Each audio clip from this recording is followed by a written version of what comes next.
This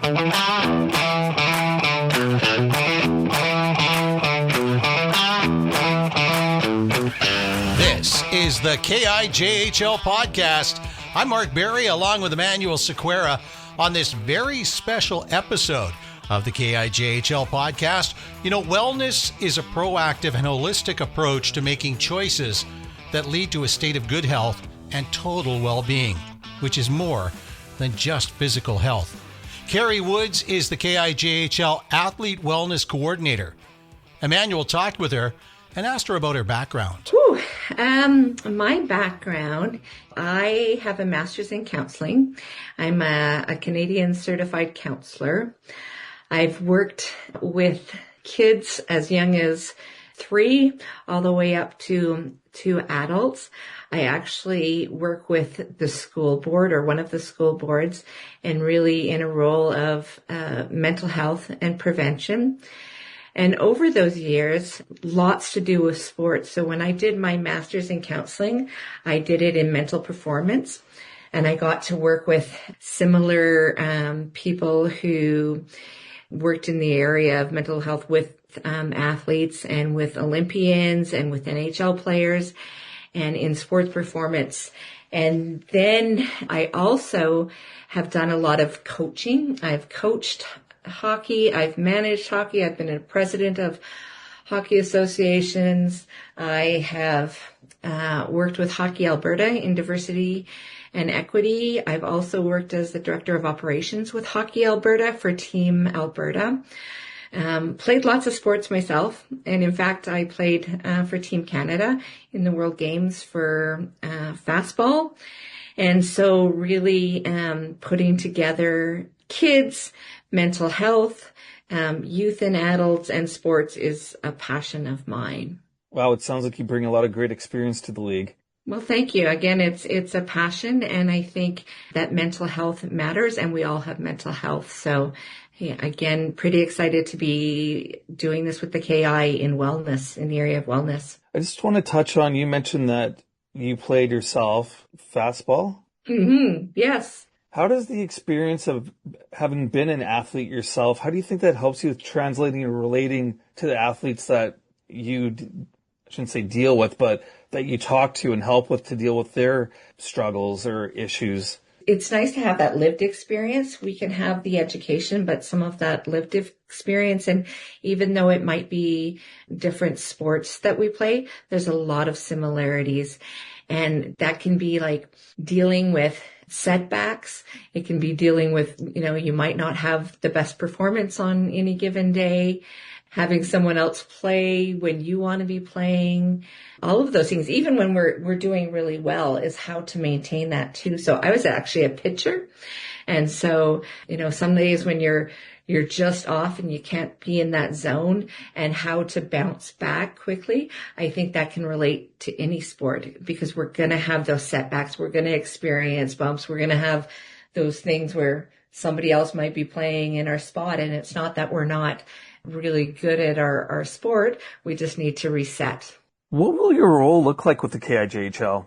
It's actually pretty exciting. I think the KI is, I want to say, taking some real leading initiatives to look at the wellness of athletes, and not just like as when a problem occurs, but really being preventative.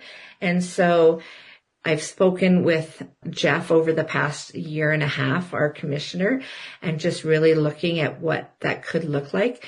And we wanted to do information gathering, like find out what teams really needed. We also wanted to look at what other junior A teams across Canada were doing.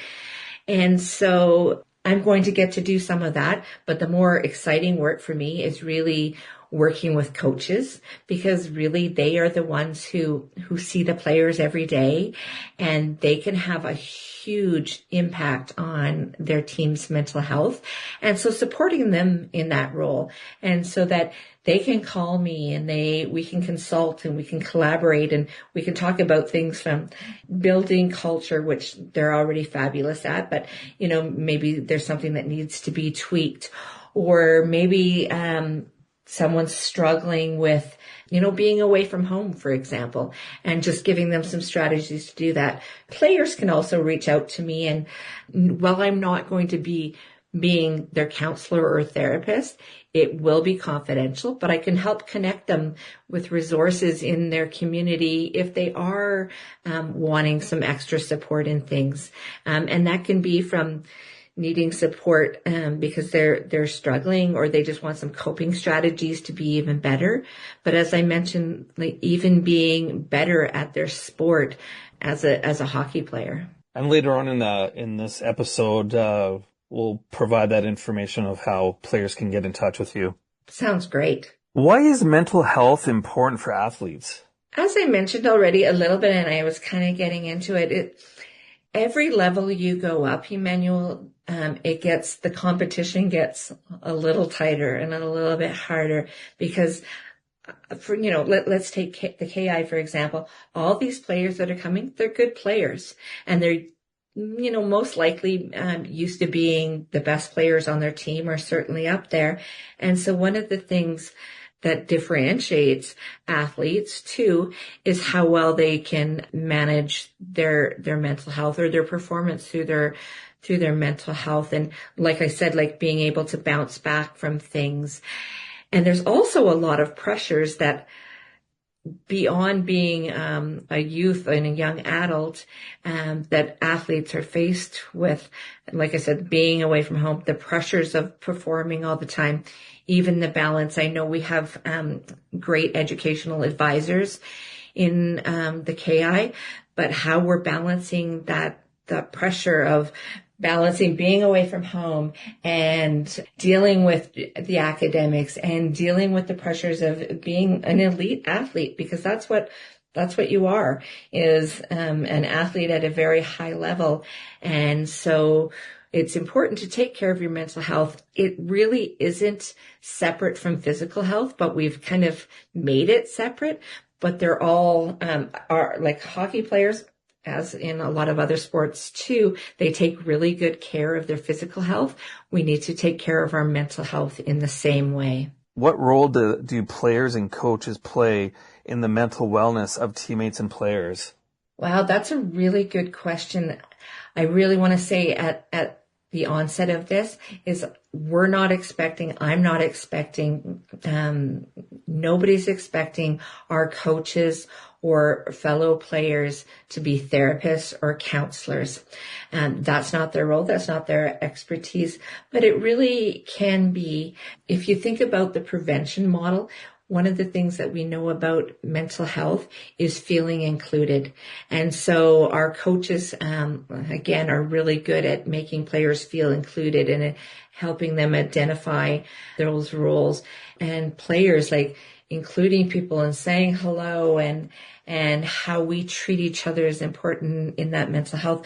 But then identifying when someone just seems a little bit off, I think that's important. Like, what their typical behavior is. And maybe we're noticing, I'm not talking about being off for one day, but maybe over, a week or two, and we're really noticing that somebody's off, that we can check in with them.